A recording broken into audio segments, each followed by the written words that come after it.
R blog story of my life. কেমন আছেন আপনারা সবাই? আশা করছি আপনারা সবাই খুব ভালো আছেন।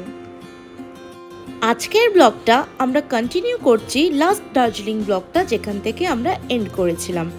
মানে আমরা ব্রেকফাস্ট করে এখন এগোচ্ছি কার্শিয়াং এর পথে। আপনারা যারা আমাদের দার্জিলিং মনসুন ব্লগটার ফার্স্ট পার্টটা এখনো দেখেননি, তাদেরকে আমি রিকোয়েস্ট করব আপনারা একবার প্লিজ দেখবেন। সেখানে কমপ্লিট ডিটেল শেয়ার করা আছে কলকাতা থেকে শিলিগুড়ি আমরা বাই বাস কী করে যাব এবং শিলিগুড়ি থেকে দার্জিলিং কী করে পৌঁছাবো। লিঙ্কটা আমি ডেসক্রিপশনে দিয়ে দিচ্ছি। শিলিগুড়ি থেকে কার্শিয়াংয়ের দূরত্ব 40 কিলোমিটার। ট্যুরিস্টদের ভীষণ পছন্দের একটি জায়গা কার্শিয়াং। বৃষ্টির দিনে এই পাহাড়ি পথগুলোর সৌন্দর্য আরও বেশি বেড়ে গেছে।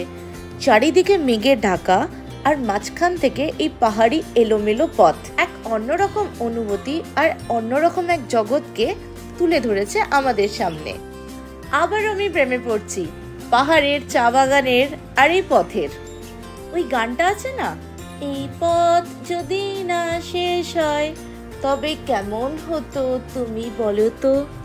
মন চাইছে এই পথটা যেন একেবারে শেষ না হয়।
এই বৃষ্টির ওয়েদারটার মজা নিতে নিতে আমরা অলমোস্ট কার্শিয়াংয়ের প্রথম ডেস্টিনেশনে পৌঁছে যাচ্ছি।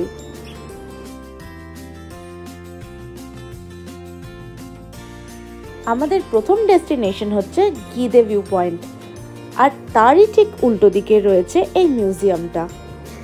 এই মিউজিয়ামটা হচ্ছে নেতাজি মিউজিয়াম। আজকে আমরা প্রথমে যাব গিদে ভিউ পয়েন্টের টপে, তারপর আমরা মিউজিয়ামে যাব। খুব বৃষ্টি শুরু হয়ে গেছে, কতটা ক্যামেরায় ক্যাপচার হচ্ছে আমি বুঝতে পারছি না, বাট এই মুহূর্তে অনেকটা বৃষ্টি হচ্ছে আর অনেকটা ওপরে থাকায় হাওয়াটাও বেশ ভালোই চলছে। জাস্ট ভিউটা দেখুন, অসাধারণ। পাহাড়ের ওপর দিয়ে ক্লাউডসগুলো যখন যায় এর মজাটাই আলাদা। গিদে ভিউ পয়েন্ট থেকে খুব ভালো ভিউ দেখা যায়, কিন্তু দুঃখের বিষয় বৃষ্টির জন্য পুরোটাই ফগি হয়ে রয়েছে, আমরা কোনো ভিউ দেখতে পাইনি। বাট আমি অন্যদের কাছে শুনছিলাম যে এখান থেকে খুব ভালো ভিউ পাওয়া যায় যদি ওয়েদার ক্লিয়ার থাকে। এতগুলো সিঁড়ি চড়ে আমরা ভিউ পয়েন্টটায় গিয়েছিলাম, আর বৃষ্টির জন্য স্টেয়ার্সগুলো খুবই স্লিপারি হয়ে গেছে, তো খুব কেয়ারফুলি উঠতে হয়েছিল আমাকে। আর একটু কেয়ারফুলি উঠলে কোনো অসুবিধে হবে না। ওভারঅল ভিউটা মিস করে গেলাম। আশা করছি নেক্সট টাইম যখন আসবো তখন এখান থেকে ভালো ভিউ দেখতে পাবো। এবার আমরা এগোচ্ছি আমাদের নেক্সট ডেস্টিনেশনের দিকে, হনুমান টক। আর হনুমান টক যাওয়ার রাস্তাটা একটু একালো বেকালো তো বটেই, তাছাড়াও একটু অন্য রাস্তাদের থেকে আলাদা। কারণ হচ্ছে এই রাস্তায় যেতে যেতে সুন্দর সুন্দর চা বাগান দুই পাশে দেখা যায়। চা বাগানের পাশাপাশি এই সুন্দর কার্শিয়াং শহরটাও দেখা যায় এই হনুমান টক থেকে। এই ভিউ পয়েন্টটা জাস্ট অসাধারণ। মেঘে ঢাকা, বৃষ্টিতে ভেজা এই শহরটার সৌন্দর্য অন্য একটা লেভেলের লাগছে, জাস্ট অসাধারণ লাগছে। বারবার পাহাড়ে ছুটে আসার কারণ হয়তো এইটাই, মনের একটা শান্তি।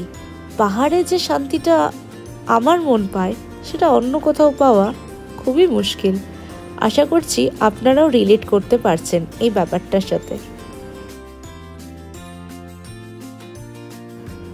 জয় বজরংবলী। এই হনুমানজির মূর্তিটার হাইট হচ্ছে 40 ফিট। গৌরীশঙ্কর টি গার্ডেনে এই 40 ফিটের হনুমানজিটা রয়েছেন।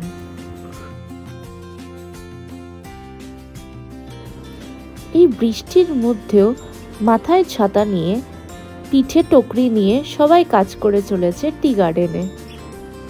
এই বৃষ্টির মধ্যেও সবাই সবার কাজে ব্যস্ত, আর আমি আমার কাজে ব্যস্ত। মানে আপনাদের জন্য ব্লগিং করছি আর নিজেকেও যেন নতুন করে খুঁজে পাচ্ছি। জীবনটাও তো এরম, কত ঝড় আসে, ঝাপটা আসে, আমরা ফেস করি, ওভারকাম করি। কিছু কিছু সময় তো আমরা নিজেদেরকে নতুন করে এক্সপ্লোর করি।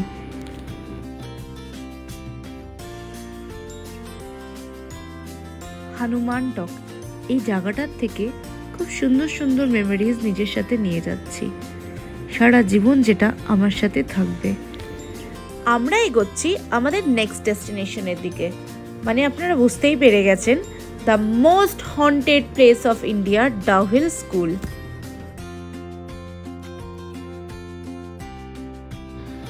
এখন আমরা আছি ডাউ হিল গার্লস স্কুলের সামনে। আর এখন প্রায় বাজে 12টা। আর জায়গাটা বেশ নির্ঝুম, আর লোকজন মানে ট্যুরিস্টও খুব কম আছে, খুব বেশি আছে সেরকম না। আর স্পেসিফিক যখন আমরা ডাউ হিলের রাস্তায় যাচ্ছি সেই সময় বৃষ্টিটাও অনেকটা বেশি বেড়ে গেছে। আর আমি আজকে অনেকবার ভিজেছি, নামছি উঠছি নামছি এই করতে করতে অনেকবারই ভিজে গেছি। বাট দ্য ফ্যাক্ট ইজ এই জায়গাটা অ্যাকচুয়ালি ভয় লাগছিল। মানে এই রাস্তাটা যদি আপনারা দেখেন, দিনের বেলায় ভয় লাগছে, রাত্রিবেলায় তো আমি ভাবতেই পারছি না। ভিক্টোরিয়া বয়েজ স্কুল, আজকে এখানে এন্ট্রি দেওয়া হচ্ছে না, মানে অন্য ট্যুরিস্টরাও এখানে এন্ট্রি পাচ্ছে না। এই ভিক্টোরিয়া বয়েজ স্কুলেই মেনলি আর কি মানে ভূতের ব্যাপার স্যাপারগুলো পাওয়া যায়। বাট আজকে স্কুল চলছে বলে কাউকে অ্যালাউ করছে না। আমরা রিকোয়েস্ট করেছিলাম বাট ভেতরে যেতে দেয়নি। আর এইবার আমি বাড়ির থেকে একটা গামছা এনেছিলাম, তো গামছাটা খুব বেশি লাগছে, যেহেতু আমি গাড়ির থেকে বারবার নামছি উঠছি, তো আমি অলমোস্ট ভিজে যাচ্ছি, তো লাগছে এটা আর কি। এখন আমরা ডাউ হিলের ভুতুরে রাস্তা দিয়ে যাচ্ছি। অনেস্টলি বলছি, দিনের বেলায় এত ভয় লাগছে, আই ডোন্ট নো রাত্রিবেলায় লোকজন যাতায়াত করে কি করে। কার্শিয়াংয়েও একটা পাইন ফরেস্ট আছে, এখানেও এন্ট্রি টিকিট আছে। এখানে গিয়েও আপনারা ভালো করে ছবি তুলতে পারেন, যেমন আমরা লেপচা জগতে করি সেরকমই সেম। এখন আমরা চিমনিতে আছি। চিমনি একটা অফবিট জায়গা, এখান থেকে খুব সুন্দর ভিউ দেখা যায়, কিন্তু বৃষ্টির কারণে এখান থেকেও ভিউ দেখা যায়নি আজকে, যেহেতু পুরোটাই ফগ হয়ে রয়েছে। একটা জিনিস যেটা আমি বারবার বলতে বাধ্য হচ্ছি, যে এই বৃষ্টির দিনে পাহাড়ি রাস্তার সৌন্দর্য আরও বেশি বেড়ে যায়।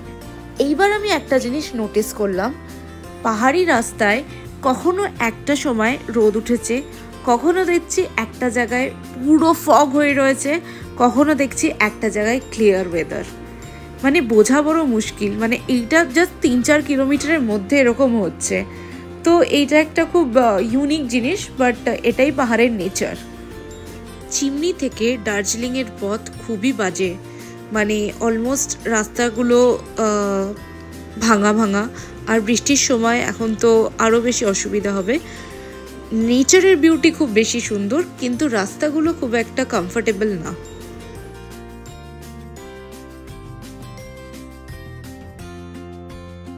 যেরম বললাম, রাস্তাটার অবস্থা খুবই খারাপ, কিন্তু নেচারের বিউটি ততটাই সুন্দর। পাইন ফরেস্টটা জাস্ট অসাধারণ লাগছে।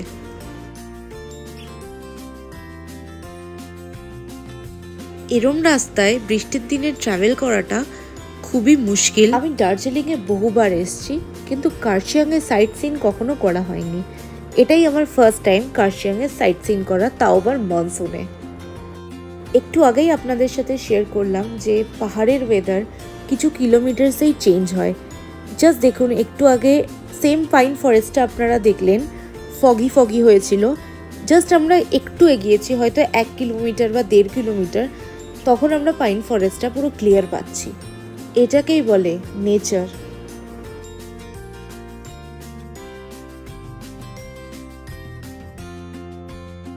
কার্শিয়াংকে আজকের মতন টাটা করে এবার আমরা এগোচ্ছি দার্জিলিংয়ের পথে। খুব বৃষ্টি হওয়ার কারণে আমি নেতাজি মিউজিয়ামটায় যেতে পারিনি, মানে ওই সময় মুষলধারায় বৃষ্টি শুরু হয়ে গেছে, তাই আজ আর যাওয়া হলো না। কোনো ব্যাপার না, আমরা নেক্সট টাইম নিশ্চয়ই যাব। এখন আমরা সোনাডা ক্রস করছি।